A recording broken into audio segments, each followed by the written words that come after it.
Assalamualaikum warahmatullahi wabarakatuh.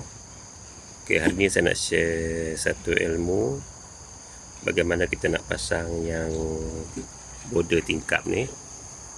Okay, cara kita potong, kita gunakan grinder, mata grinder semen lah. Okay, dalam ni sepan, dalam sepan dia disalut dengan semen gam.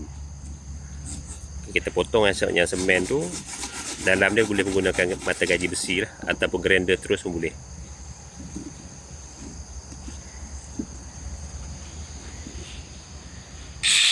Okey, di belakang ni, okey, di bahagian sini ni, bahagian sini kita letakkan semen gam saja, semen gam, dan di bahagian depan ni pun paku.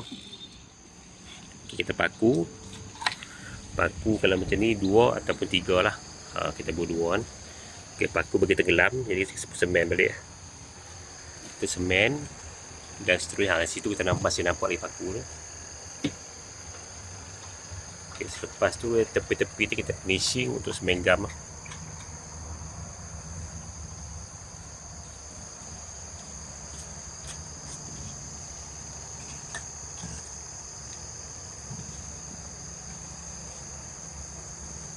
Okay, sekian perkongsian saya pada kali ini. Moga ianya memberi manfaat kepada anda semua. Sekian, terima kasih. Assalamualaikum warahmatullahi wabarakatuh.